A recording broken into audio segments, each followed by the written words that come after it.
All right, so let's start what we're going to do for our introductory session and foundational lesson. So we're going to start with understanding the foundations of Western philosophy, and in that there are aspects of not only Western but Eastern too, because there are overlaps between Occidental and Oriental, contrary to what people may think. And in particular, there are many aspects of Western society that are very new.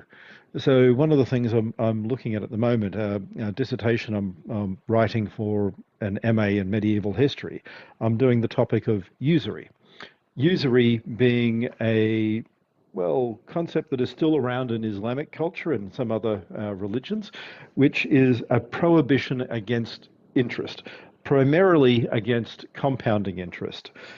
People don't seem to understand that difference, but I mean, there are manners of having some profit, but not profit that compounds over time in usury. Now, that is a topic that is not outside of modern society, but it's only really something that came about with the changes following the Protestant Reformation in Germany, and as a consequence, became integrated into society as something that forms a whole for modern commercial activity. Even if we go back to, say, Innocent III, there were some prescriptions implemented against filing usury against people at that time because of the Crusades, but that was really a limited differential. And so finding the foundations of all of what makes the West will help us not only understand the Western canon and Western philosophy, but the aspects of capitalism that have worked and the foundations of society that work.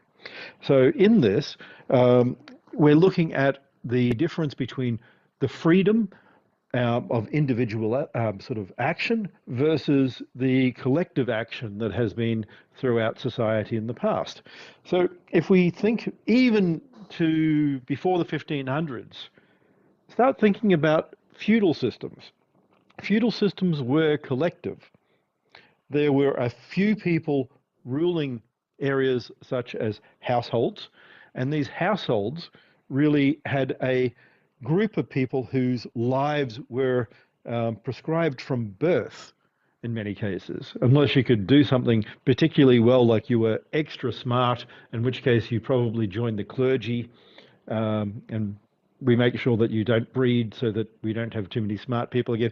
Well, actually, that's not correct. You don't have children that you can allow to inherit. Part of the creation of the church and the prohibition against having marriage, etc., wasn't there in the beginning. It became part of the integration of the Roman pagan ideas of church and stopping people giving out all their wealth of the church. So, Craig, could I just ask, can mhm. I interject as you go, or would you rather Yes, give them? no, go Yeah. for it. Yeah, well, I have several comments. I mean, like Mm, I think you're explaining as we go here, but basically, you're because I was going to ask, why are we concentrating on the West? hmm And it sounds like you have a thesis here or something like that. mm. The emphasis is on something to do with capitalism and the way our governments work and things like this. But why is that? Why is the emphasis so strongly on the West? Okay, so we had a collective culture even in the West up until recently. There are a few areas, such as Athens and even from time to time parts of Rome, that were not collectivist. The majority of history has been collectivist. Got it. The majority of history has been something not of the individual, but of society as a whole. Now, Got while there are aspects of everything, you don't want to go too far individual, too far society.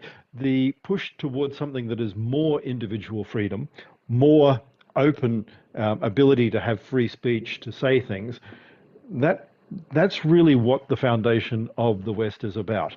And we're not talking going back 3,000 years, although we will address Athens and these small areas.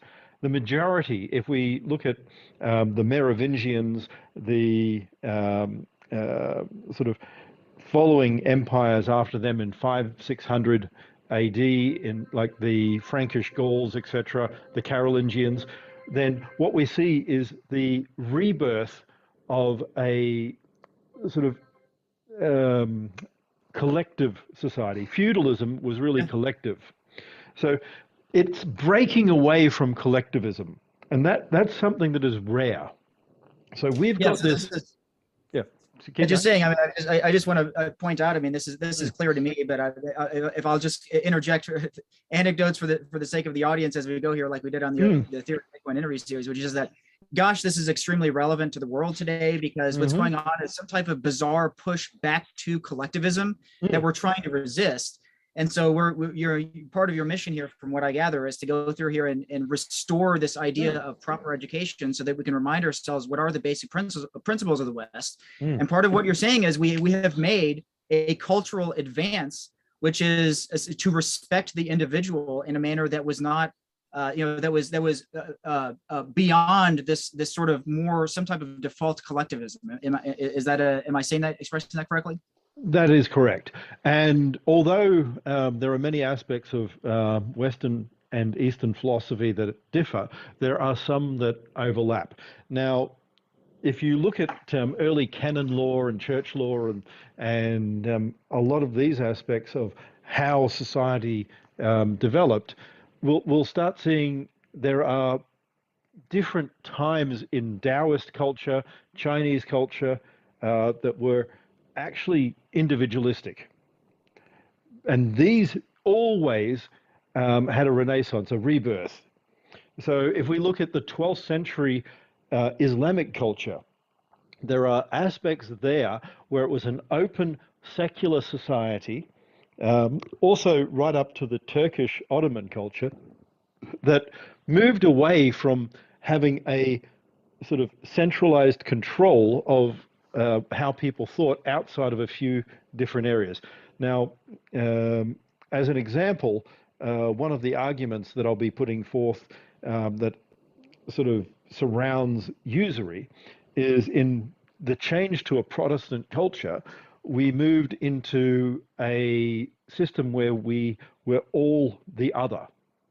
So rather than having the Catholic Church and the others, Protestantism created a unified sort of universal of everyone is an individual, everyone is an other, as in inverted comma other. So we are all joint in otherness. Now, okay, because the specific reference to Protestantism, I mean, during this world of this dominance of the Catholic Church, saying something like it was basically you're either Catholic or you're not, you're the other. Correct. Is that what you're referring to, basically? Yes. So the heretic was anyone who didn't believe in the Catholic version of things. So there were the Orthodox versions of religion, which were sort of tied down to how they were to worship, etc., and the Catholic in sort of Western Europe. And the Catholic at one stage was everyone believes the same. If you don't, you become a heretic. And we have plenty of examples in history of what happens to heretics. And it's not generally nice. And even at the onset of the sort of birth of Western individualism with the Protestant Reformation, then we have things like the Cathars or others in France that Pope Gregory sort of celebrated the death of. So there's actually a locked room in the Vatican that no one's allowed to see anymore, because the artwork encapsulates sort of the massacre of these other Christians that thought a little bit differently. Wow. I mean, it has them being skinned alive, being flayed, being tortured. And this is some of the artwork of the Vatican. We don't show it anymore because, well, we don't show people having being skinned alive anymore for worshiping a little bit differently. Yeah. Well, that's really stunning. I mean, how does the Catholic Church defend something like that? They're trying to hide their own history, you're saying? Yes, fairly much. I mean, look at what's happening now. Rather than sort of open up and go, look, we did wrong, They cover up a lot of things now. So we have to have this open communication if we want a society that is open and free. Science versus scientism, we need to remember that none of us know what reality is, whether we're philosophically looking at reality as something that is empirically measurable or not. Then none of us have reality. We are not there. While we might get closer, we're not going to get to reality. So the Western canon gives us some of the main texts, the main works, and the main ideas that have shaped not just Western thought, but the idea of individual freedom from oppression in society. And we can look at other Eastern countries as well and see how that has been integrated and works. If we look at somewhere like Japan, how have they more openly become partly at least individualized? What has worked for them? How has that embraced some aspects of different culture? How has Korea, for instance, changed? How have other areas started opening up? Then we can look at some of the colonial areas like India and Africa and look at the benefits and the costs. Through this, eventually, we'll get into some even like literature. So, as an example, Kim. Kim is a work by Rudyard Kipling, Rudyard being his middle name, by the way, who wrote extensively about sort of how we need to develop the rest of the world. So whether it's India or all these other things, and people get that wrong. Now, colonial, there are a lot of bad things in colonial sort of integrations and conquest, but that doesn't mean they're all bad. And we need to not just throw everything out together. We need to look at how societies were better. Areas like Ghana in the 50s had 3 times the rice production that they have now. Now, that's a problem for people that, well, need food, that aren't wealthy. So the bureaucracies behind these areas that they inherited from the English left them with something, but as they've changed government and thrown out, embraced socialism, then many areas have gone backwards. And Cuba is another example. Cuba has remained stagnant. And it's not because you can't just sit there and go, oh, it's because the West are keeping us down. If that was the case, then why don't they develop on their own? I mean, people don't seem to understand that if you're in Cuba, you can copy every invention in the West. Patent databases are open. Yeah. That means anyone in a communist country can just go, Western technology. It made it really easy for the Russians. You want to invent a TV, go and copy it. I mean, you don't even need to have a spy steal technology like the other way around. If you go to Russia, you need to steal things. If you go to the West, you just download it, print it out, and take it. That's it. Yeah. So, well, why don't people see what you're saying though? Because everything you're saying sounds agreeable to me and sounds clear. But why is there this strong push towards collectivism? And then why is there this bizarre default state of collectivism? Where does that come from? Okay, which brings us to the next slide. Okay. Education. So we are confusing education. We are too interested now in training and learning skills. Education is not about that. Education is about making people who are better citizens. Now, this is an area I've also been studying. It's critical. We need all these soft things. STEM doesn't just need to know math and science. We need individuals who can actually engage in society and be part of the society they're in. Aristotle and Plato both believed that people should be litigious. Now, the reason for that is by being a juror, by being involved in the court process, you learn how society sort of works. So one of the things that I've said before, either doing a law degree, or if you can't do that, being part of juries is important. And the reason why it's so important is you learn how the system works and you can be part of the system. In a democratic environment, in ideally not a demagoguery, but an educated, strong constitutional democracy with limits, we start to learn that it's not about everyone being equal and it's not about instant change. What we need to do is teach people how we can change over time. And the biggest problem that we have in sort of, well, capitalist society is educating people that capitalism is changing society, that liberal democracies do change society. They may not be as quick as people want. They're not quick and fast, and they're not radically there and everything's suddenly different. But that's because there are all these different ideas butting against each other. And to a socialist, you can sit there going, we can just change that. Why don't we just steamroller over this group of people and implement this policy? The rest of you don't matter. And that's the point. It's always conflicting ideals. And just because you have an idea doesn't mean that it will work.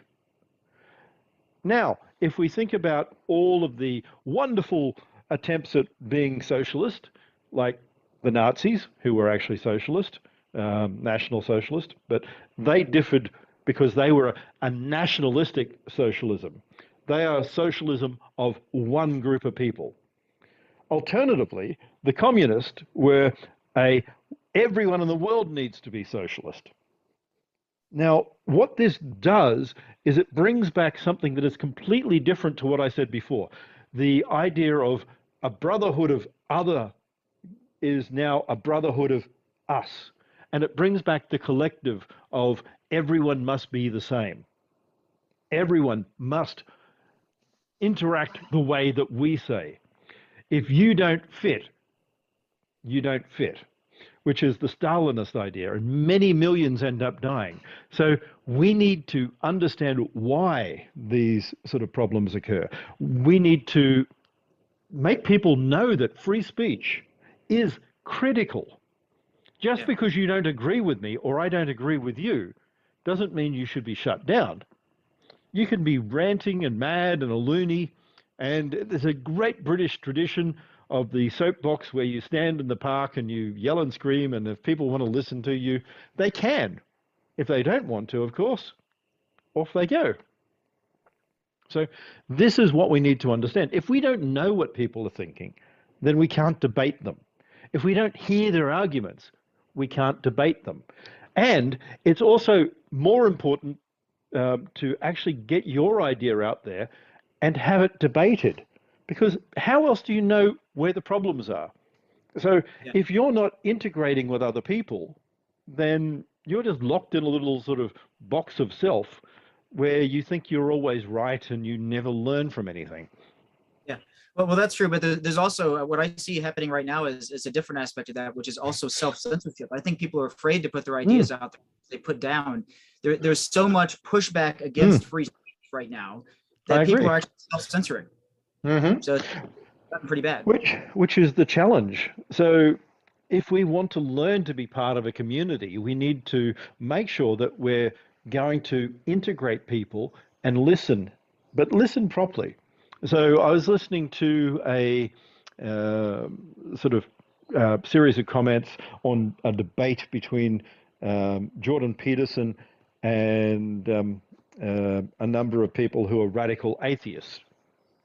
And Dr. Peterson's not an atheist by any means, but he debated Richard Dawkins and talked about how the two of them had a very good debate, and each of them came up with a number of ideas that strengthened their own positions. Yeah. Now, that's interesting.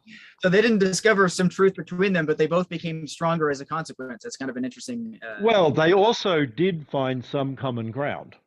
Okay. I mean, so one is over here, one is over here, but in the middle there is common ground. Okay. So it's the typical sort of set theoretical, here is the intersection, this is what we agree on. We both agree science is important. We both agree that government and education have a role, but a limited role in government and a large role in teaching people in education. We need the value of debate and democracy and why that's important, not just yelling and screaming each other as we see in Parliament time, but actually debating the way that it used to be. So if we want to be responsible members of society, we need to argue these points and look at the alternatives. And that also helps us form a community. It means that we're going to be integrated with other people, even if they disagree with us. I mean, there are plenty of people that exist in the Bitcoin SV community that I have disagreements with, but not in a vitriolic manner. There are people who are my friends who have very different ideas to me, and that's their right. If they don't, then it just would be a dictatorship, and that's just wrong. Yeah. So, and the old one is going back to the Constitution and the Federalist Papers, the pursuit of happiness, whether we're looking at Locke or anyone else. Pursuit of happiness is important here. It doesn't mean that you are happy. It means you have the right to pursue something that makes you happy, as long as you're not impinging on the freedoms of others. The right for me to swing my fist ends at your face. So, can I ask a quick question before this is a bit of certainly. But the question is something like, I love the idea of everything you're saying here. So we need to be open to debate people. We need to be willing to hear disagreement. We can make progress even if we don't end up agreeing about every subject. But there's an issue, which is people who are intolerant. And the question is, how do you tolerate people who are intolerant? Because they try to stop the very thing that you're suggesting. Okay, so this is an interesting, can I be tolerant to intolerance? Now, people get the word tolerate wrong. Tolerate doesn't mean I need to embrace someone and believe what they say and do what they want and let them run around. And so I can tolerate someone who wants to go out there and do wall art, as long as he doesn't breach any rules. So if someone's trying to scream someone else down, they're not actually integrating, they're being antisocial. And tolerance doesn't allow antisocial behavior. There are some limits, of course. Someone running in there, breaching something in Parliament, running off, occasionally can be funny, but I mean, I wouldn't build a society on that. I mean, what we need to learn is that people have a right to talk, and they have a right to be somewhere, and you have a right to response. But if, for instance, you're going into a private environment and you're protesting and stopping someone from talking, then that goes beyond tolerance. That's antisocial. And your right to free speech doesn't give you a right to go into a private residence or a private forum and just yell and scream. It doesn't give you the right to talk over someone else out of order. Got it. Yeah. So there's some type of, so tolerance is not about tolerating anything whatsoever. It's about tolerating, some type of, level of discourse up to the point of other people respecting other people's, you can't go into somebody's house and start shouting them down or something like this. So correct. And it also extends into the difference between rights and duties and privileges and duties. And we have all this, you've got privilege and all this stuff now. Well, the reality is there are always going to be differences in everyone. There's no such thing as equality. Some people will have better sort of genetics, as in for intelligence or for being a rower or being a footballer or something. Every one of us is different, and that actually is good. That means we can specialize in different areas. Imagine how boring it would be if we were like an ant colony where practically every single one of us is the same. It's not a society I want to be part of. It's not human. Yeah. Well, unless you're the ruler. I mean, like, 'cause some people seem to want to pursue exactly that. Like, they're like trying to craft the world into, they want everybody else to be an ant, but they're the queen ant or something like this. I agree, which is a typical socialist structure. If we look even now in China or any of these other socialist areas, we end up with some people forcing their ideas on others.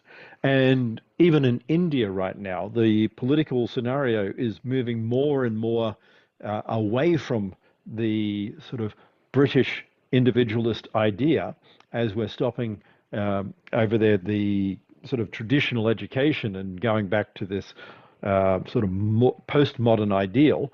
Then what we're also seeing is the majority Hindus are not realizing that these Muslim parts of the community are a major part of their community and they have rights too. So the thing people don't get in a democracy, a constitutional sort of democracy, is just because you're majority doesn't give you complete carte blanche or rights over another. Well, that's interesting because I just read Socrates. I know you're going to cover it, or I didn't read Socrates. I read Plato talking about Socrates, but this is the very issue. They voted to kill Socrates. And, you know, like that, there's something wrong about this idea here where the majority just gets together and decides to do something that based on reading Plato sounds awfully unjust to me. Yes, and that's the point. So next week we'll be covering that in detail. But the sort of source of law, of justice, etc. It is amazingly unjust. And that is one of the things that literature teaches us. We can see the wrongs that have been done throughout history as well. And we should feel something about these. We should feel sort of that feeling of disgust when we see these things that have happened in the past and allow us to build upon them and rebel against them. So yeah, could I just, I think that you just said something really important and very relevant in the world today, which is you actually have to feel that disgust too. So when you read literature so that you feel that, because a lot of people are too afraid to feel that. They think they're being attacked merely to read something or hear something. It's like, no. You have to, at least it didn't actually happen to you. You're just reading about it, hearing about it, understanding these emotions. And that's actually key, because how else are you going to understand? You know, it's better that you read about it first before you experience it in the real world. Exactly. And right now we have people sitting there going, oh, well, you can't say that because I feel bad. Exactly. I mean, well, if it's truth, if it's there, then why do you feel bad? Why is it that you shouldn't be confronted? Why can't your ideas be brought out and challenged? Are they that sacrosanct? Are they sacred? I mean, we have to think about these things properly. So now community is really grown through education. So as individuals, we can still form community. And the irony that people don't get is that as social creatures, us individuals form communities. So some of the books that I've put on Slack, for instance, like Putnam and Bowling Alone, demonstrate the change in society as we build this sort of community of meta. Then we're not like Facebook wants to do. Then what we're doing is taking away from sort of community and making a faux pseudo interaction. And these anonymous versions of ourselves do not sort of engage in the same way. When you meet someone that you've had challenges with online, then in person, quite often, they'll be very different, especially if they're not with a big pack, if they're not a big group of them, if it's an individual that you have to talk to. So we need to remember that this whole I get to put an avatar on and hide as someone else changes who we are. Yeah, and that's if I could just mention, I hope we don't get banned from YouTube or something. I don't know if we're going to get from YouTube, but to point out that what has happened with children in school being on Zoom calls and things instead, they've been actually that now years of their life have been shaped by a more avatar-oriented experience in life. It's been traumatic for many children, so they're not experiencing the real world, which is has this very consequence that you're talking about here, I think. Exactly. So to interact and communicate and exchange ideas puts us at risk. I mean, that's what some people don't seem to understand. When we put our ideas out to others, they can judge us, they can say things, we can have comments back that make us feel bad. But if we don't do that, then we don't learn, we don't develop, and nothing really happens. So we don't end up as citizens. We end up as subjects. And Well, the can I two play? words, yeah. I just want to play devil's advocate for a moment, because a concept that shows up a lot that these people Mm, will argue is they'll say something like they care about happiness a lot, and they care mm, about feeling good. And so mm, part of what they're doing with, things like, Facebook will feel good when you get, say, somebody likes your comment on Facebook or something mm. like that. What's the relationship between the ideas you're talking about? And don't we all just want to feel good? I mean, it doesn't feel good to use Facebook. So what's the problem? No, not at all. I mean, there's dignity. So that is a very shallow version of happiness.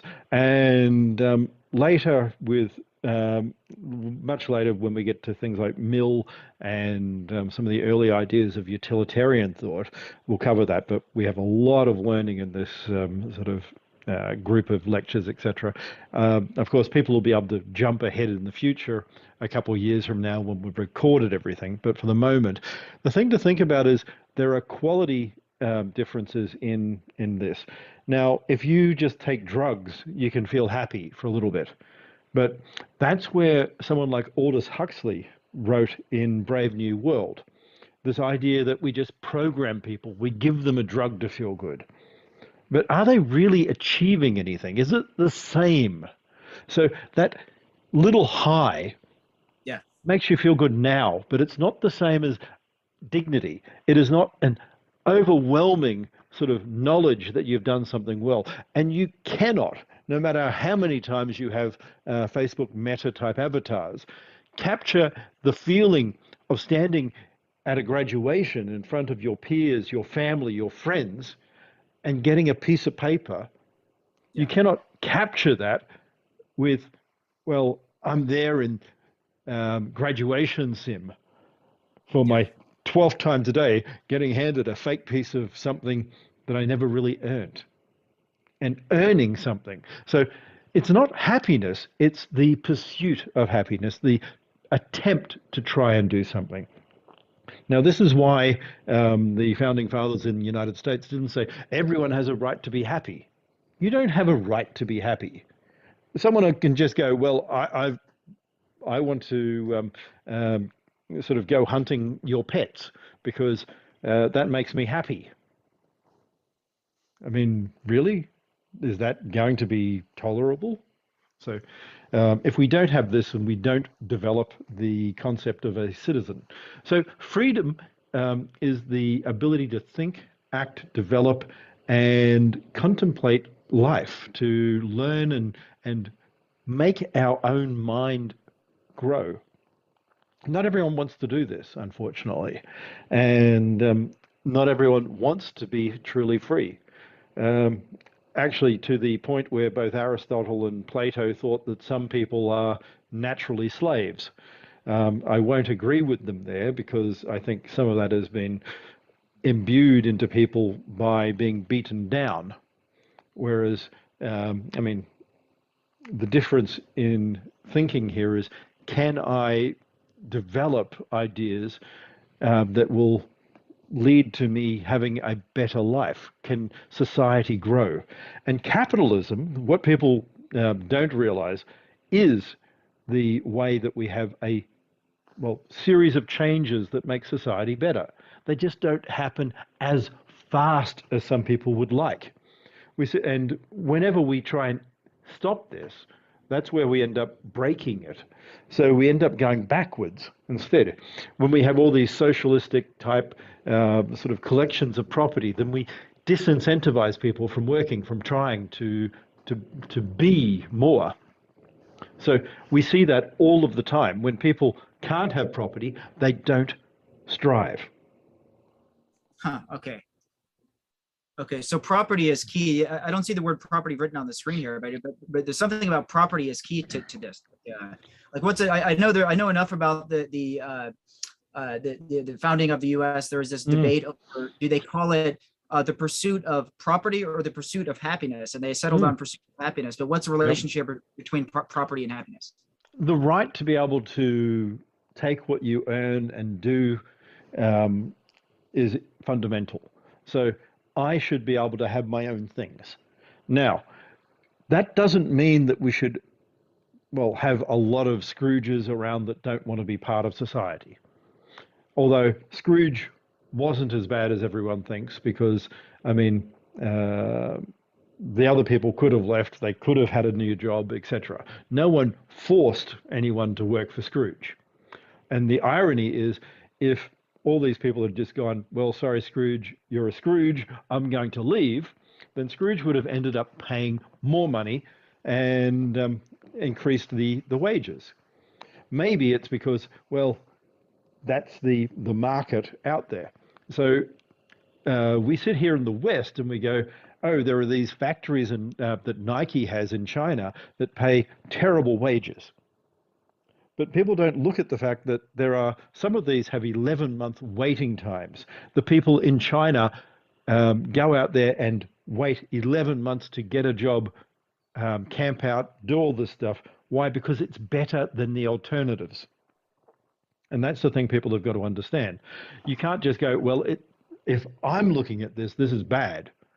You can't just say, it's all got to be equal. It doesn't. We have to look at the relative differences and how we can progress people over time. It's not instant. It's never going to be.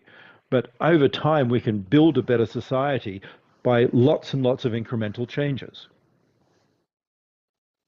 So freedom, though, requires education. Now, this isn't necessarily what people think today is education. Education is not, I did math. I mean, math is part of education, but when you talk about statistics at a high level, there is statistics at a civil level so that you don't get bamboozled by all the things in the newspaper, etc. And then there is high-level Bayesian mathematics and machine learning that you don't need to know. That's training. So education is that knowledge that you need to be free. So we should have basic terms in statistics. That's true. But equally, we need all of these other aspects of what is law? Why is law possible? Why is it valuable? So we have a lot of the anarchy right out there now in people in the communities in Bitcoin. And they sit there going, well, to be free, we need to do anything. But they haven't thought that through. The Hobbesian society of complete anarchy, well, what is really out there? If you look at a community today, an indigenous community in somewhere like Papua New Guinea, those communities are better than they were 50 years ago, but you have a 1 in 3 chance of being murdered as a male. That's how you're going to die. Could you imagine in the West if you're going to face a 1 in 3 chance of being murdered? It would completely alter society. You would be so stressed out all the time, worried about being murdered. It would completely change the way everyone acted all the time. Exactly. And it does. In a lot of these indigenous communities, people don't realize that the cortisol levels, the level of stress and heart attack are massive. So everyone goes, oh, it's nice and easy, and everyone sits around. And when you look at when there are sort of groups that are controlled and can't do things because there is external law put on top of them, that's probably correct. But that's not how these people lived. If you look at the different tribes in America, the Algonquin, the Papios, the Iroquois, I can keep naming them. Some of them had advanced civilizations. So if you look at the civilizations in the Mississippi Delta, some of these were incredibly advanced and not that far off sort of the Europeans technically. Yeah. They didn't have gunpowder, they didn't have a few other things, but they weren't that much different to Europeans 100 years before. The distinction was, like China and other places, they were still communal. And that also led to a lot of violence. Huh. Yeah. So if you don't fit in, violence. And even in some of the communities we're talking about in the West, there's an origin of violence and everything. People being left out to die, people being killed, people being, etc. So there's no forgetting and just glossing over that. We're talking about societies of slaveholding, which it is the West that got rid of, ironically. It is the West, England and France, who fought to stop that. So this is something people have got to understand. Every society had slaves until a bunch of people with modern Western liberal ideas started enforcing their ideas on the rest of the world.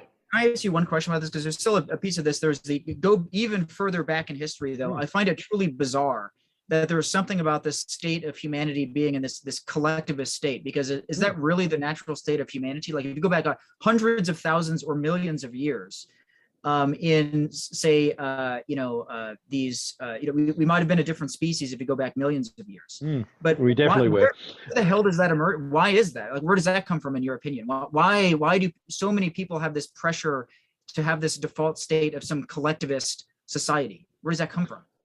Well, if we're going back millions, then we're talking about apes and the various sort of Homo habilis and other type proto-humans were very different.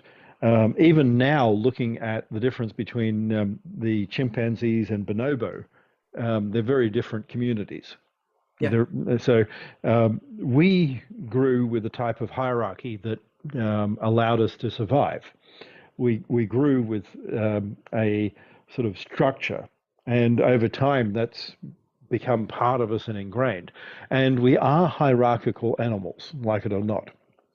I mean, and society doesn't work where we're all equal, doing things, etc. But what about you? You say that. Let me. There's a principle I've thought a lot about recently, and we're going to get to the Bible, I know, on your list here. But I keep coming back to the idea from Jesus of love your neighbor as you love yourself, which, based on my interpretation of that, strikes me as this. It sounds very similar to equality under the law. It's like a moral principle. So can't we have that society? Why can't we have a society where we all love our neighbor as we love ourselves? And there's no hierarchy, as I understand it, in that world. But what is your view of that expression? Equality under the law still has hierarchy, but there are differences in hierarchy. Equality under the law means whether I'm rich or poor, I will be treated equally when I go before a judge. Okay. So now what people don't understand is that doesn't mean that there won't be any differences. Father and son will be different. Mother and child will be different. Grandparents and children are different.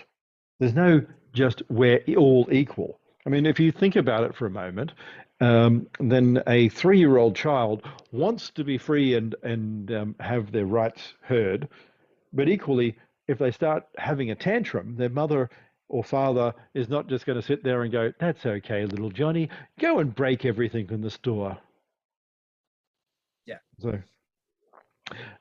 So through this course, what we're going to do is we're going to look at the Western liberal canon and start investigating questions around it. I'm going to ask a lot of questions, and I'm not going to I'm going to give some of my points of view, but equally, I don't expect people just to learn how I believe and I think. I want everyone to develop their own perspectives on all this. So I'm hoping that people will read these texts and take something different from me. I've succeeded if they can come back and have an argument and go, actually, you're wrong because. And maybe I'll agree, maybe I That's won't. my fantasy, Craig. One of these days, I'm going to disagree with you, and I'm actually going to be right about it. So we'll see if I can pull that off at some point in this series. I'm sure there are many things that you could do that even now. But what we're doing is building each of us to be a specialist.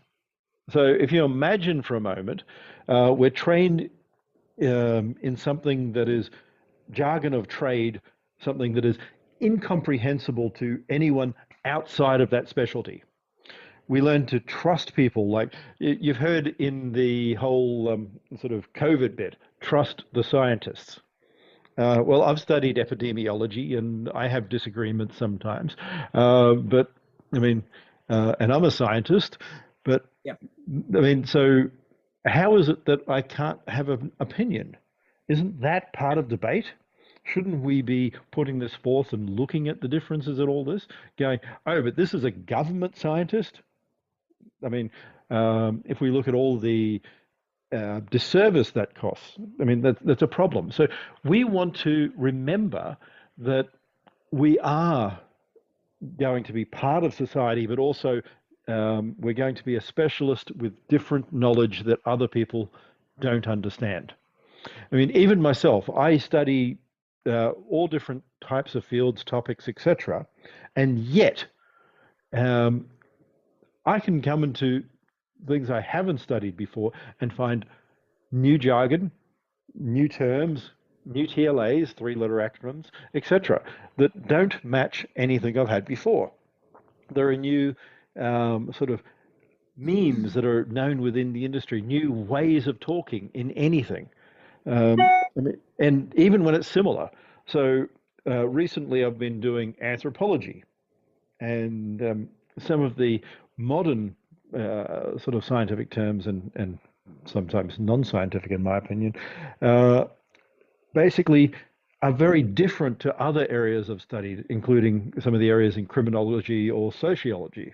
And even though they're covering the same topic, your in-group sort of knowledge of this is different. So what we also want to look at is how things that are developing will affect society. Automation. Automation's not new. Automation has happened many times. If you imagine the changes around 100 years ago that led to the Great Depression and other such things, then everyone sits there going, oh, it's this, it's that. But no one's, well, I can't say no one, but a lot of people failed to understand that there are fundamental changes in society based on automation. Around the 1920s, threshers started coming in. So tractors, machinery. If you think about tractors and machinery, they changed the nature of agriculture and farming. Suddenly, instead of having 500 people in a agricultural community, you need 50.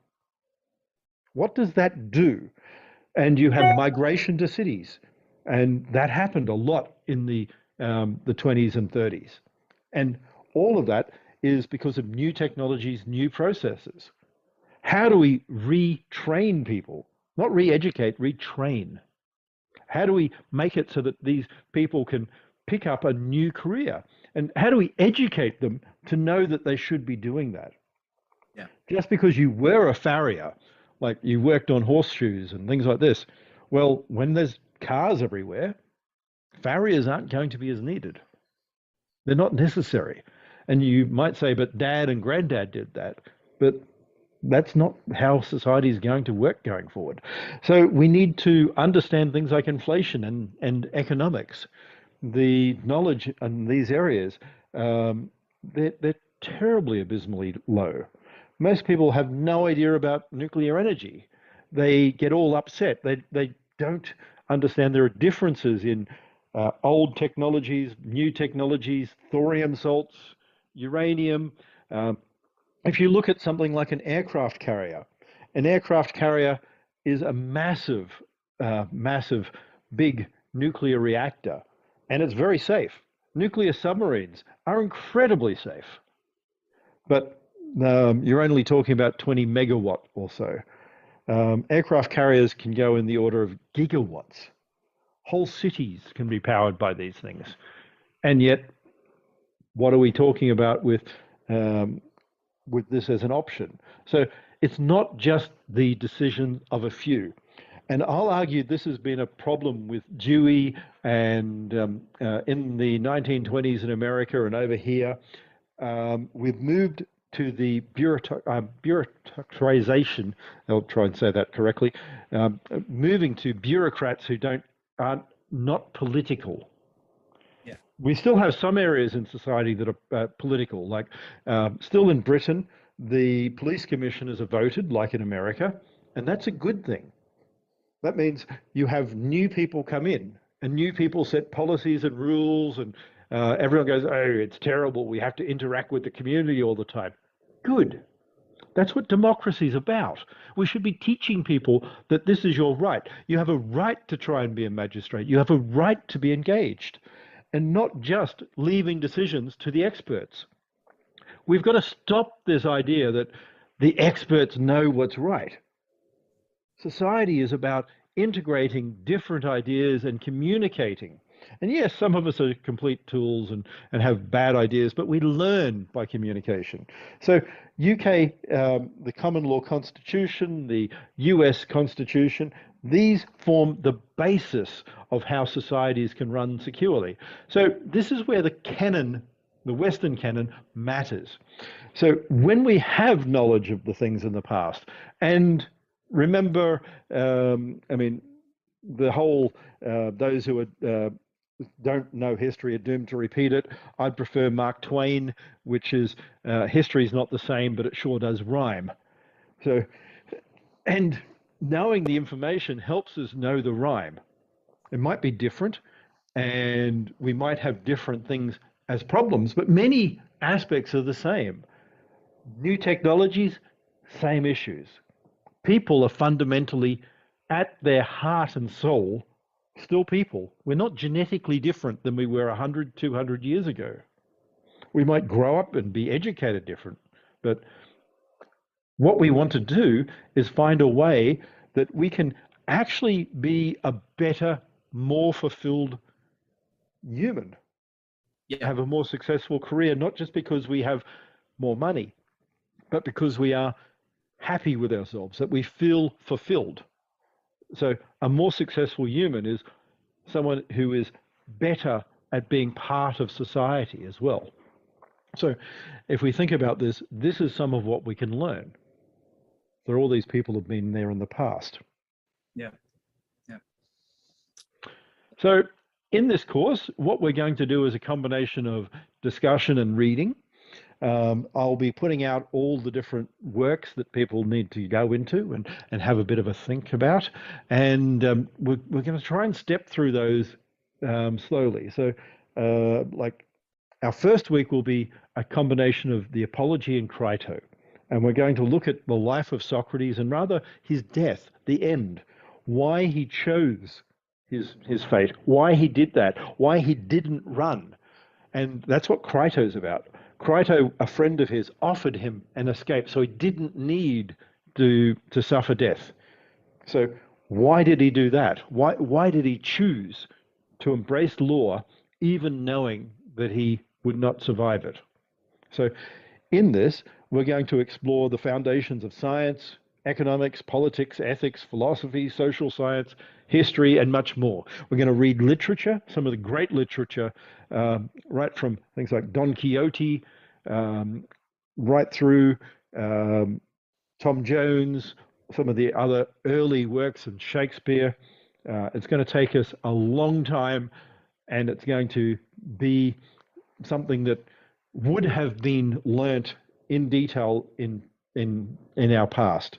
We're going to learn newer works like Animal Farm, but not how they're teaching between, oh, there's different animals. We're going to learn the differences as Orwell wanted, as he tried to instruct us, that sometimes when we try and seek equality, that we find some people are more equal than others, and they will abuse that socialist system, that Stalin, as a pig, will basically embrace and enclose and capture everything else. So that's what we're going to do through this course, and we're going to run through and have you read many, many aspects of the Western canon, and not like people say, a bunch of sort of dead white men. I mean, Sappho, who we'll cover eventually, is a female lesbian from Lesbos, hence the term lesbian. So she was a poet in Hellenistic Greece that wrote about love stories to do with women and many other things as well. But that sort of aspect of society is something we don't teach properly. There are aspects of all of how society ties together in who we're talking about. Most people don't realize in Rome, although there were the central families, people embraced citizenship from all over the empire. So they didn't have the same oneness as someone from the hills of Rome, but they became citizens. So we're not going to base this on an academic career or anything like that. We're going to have it as a continuous learning process. And as you can see, I've already started putting together everything we're going to read. We're going to start with Crito and Apology, go into Republic, Oedipus the King and Antigone, etc. We're going to learn why all of these different aspects of law, of why sort of the different aspects of, well, the canon matter in teaching and educating us, that we can't just throw them out and go, oh, this is a bunch of dead white men. It is not just a bunch of dead white men. And even if it was, it would still have value in that it is some of the most fundamental aspects of thought and debate through, well, everything in society. So yeah. So could I just comment? This is such an outstanding idea, and it's so valuable that you put this together, because this is actually even better than a course, because a course would typically be like, you know, one semester or something, or maybe a two-part course, but this will go on for quite a while. And so we're able to have a sort of, you know, like a chronology here that will you know, sort of put everything together in a long, you know, orderly list here. So we're going to go through so much material that we kind of maintain we can maintain our state as we go. So for everybody who's following along, we can really learn all this stuff, and it's more connected than having, say, different professors teaching different courses. You're one professor teaching one long course that covers all the material, one after the other. Moreover, it will follow and develop and take from the past into modern day, going back and forwards, embracing different ideas, whether it's about science and technology or law or citizenship in general. And we're going to even approach some of these things differently as we go through and revisit some of them. So we're going to revisit some areas of Aristotle in the future. Like we got Plato at the beginning. Next year we got Plato again, and we're going to sort of, well, and vitalize what we're learning over time. Now, there are a lot of things here that people will go, oh, that's terrible, like a Machiavelli, the Prince. We're going to look into that properly and understand what he was really saying. And we're going to look at that in different aspects of how law and sort of the integration of different individuals in society will really work. We're going to try and bring different concepts, including like Swift and Gulliver's Travels, that seems a childish book now to many people who've seen the cartoon version of this, but haven't read it, not realizing that he's actually looking at different aspects and parodying some like ideas within society. So the horse people, the various Lilliputians, they're cartoons, yes, but they're also deeper in meaning than people seem to understand. We're going to look at people I don't like so much, like Rousseau, and we're going to look at some of the valuable contributions even he did. Couldn't help but notice you got the Communist Manifesto on here too, and I would say you almost certainly do not like that one. So. No, I'm not a big fan of either Marx or Engels.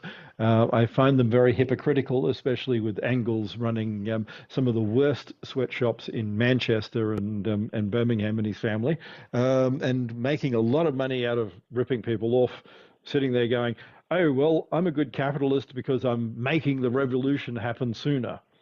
Okay. Well, how about if you actually say how terrible things are, maybe give some better environment to your workers. But Yeah. mm, So it's also interdisciplinary. So you call this a philosophy course, but there are, I hmm mean, there are aspects of what you've written up here that are, I mean, it certainly covers philosophy, but clearly there's like works of fiction, there's mm, political science. hmm I see, what else do I see here? I see Darwin. I mean, like, so Ayn Rand and these things. So this mm. is very interdisciplinary as well. Yes, but all of this is wisdom, and that's what we're helping sort of find in ourselves. Yeah. Not because I'm going to tell you what wisdom is, but because in looking at all of what has happened in the past, the foundations of society, we're going to learn ourselves. So far, if we keep this going the whole time, I think it's going to take us 6 to 8 years. Um, but we'll see after that. Yeah, the longest, and this is going to be freely available. So this is truly like I don't know, like I'm not aware of anything like this ever. The fact that we can now, like in history, people have probably done things like this, but not recorded. Mm. So for something like this to be recorded and made freely available to hmm people is a very unique contribution to education in the world. Well, something else people will find out is some of the stories, like Henry IV, Hamlet, um, these form a foundation of even modern culture. When you watch a movie today, there are so many aspects of modern culture that have been replicated. So a screenwriter takes an earlier story. I mean, even like West Side Story, Romeo and Juliet. Yeah. But where did that come from? So it came from other conflicts and other stories. And going back, the Coriolanus, that comes from Plutarch's Lives. So Shakespeare took some of these ideas, but really what his most magnificent gift was adding a life and character to these things. So when he takes Caesar and Brutus, he gives them life. He brings them alive. And that's some of what we will see as well.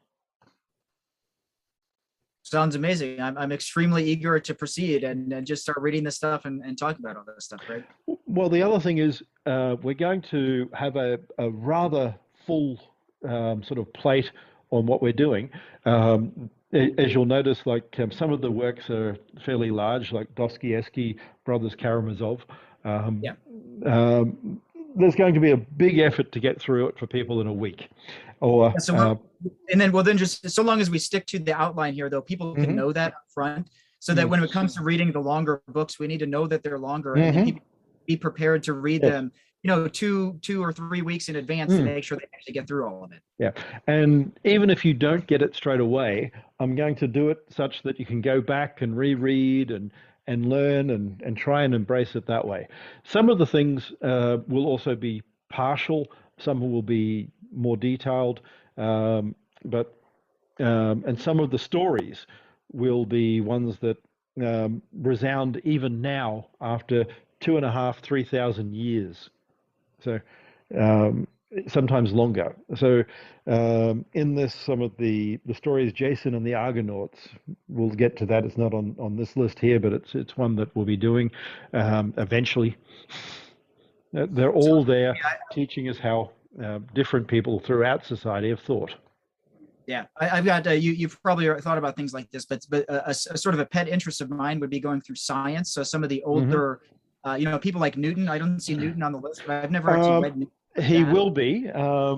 So Bacon is there. I don't know if you know, but Bacon is sort of the proto-modern scientist, is the way I would put it. And advancement of learning and education takes some of the ideas and necessary knowledge in science. We have in week 42, William James, Principles of Psychology. So that's about 100 years old. We have Freud, we have others such as them, and we will address some of that. But if we're doing one work per week, then even that is going to take us years to get through. But there's a lesson in that though, because something that's very clear to those of us who know you, Craig, is you take lifelong education more seriously than anybody else I've ever heard of, and there's something tremendously valuable about that. So if it takes a long time, that's kind of what it means to pursue education for life. Well, I started this when I was a teenager. I started reading all of this, mostly wrongly, and I've had to reread things. I read and loved Dostoevsky. I took the wrong ideas from Mill and others in the past without being as critical and forming, as most teenagers do, little. This is how I think. That's how you think. We're going to divide ourselves. And over time, I've reintegrated some of the learning, and 30-something years later, now I want to take it so I can start handing it back. All these things that I have known and loved and integrated into building myself, I'm going to let other people now find something more of themselves in as well. That's really amazing. I find it very curious how you could say you could read something wrongly. So you're just saying, like, because you sort of misunderstood it originally and took the wrong lessons. Is that what you mean by that? And you spent so much time doing this that you kind of figured it out later, essentially the hard way, by just diving in and just trying to understand these things at a very young age. Well, I mean, I think it's more than just that. I mean, it's sometimes you read it incorrectly, but sometimes you take the idea and you embrace the wrong aspects. Okay. So there are aspects of Plato that I like, and there's aspects I don't. So, I mean, every socialist out there would love the society of philosopher kings. As an intellectual, it is your job to rule society. And us intellectuals need to stand there and rule because we know better.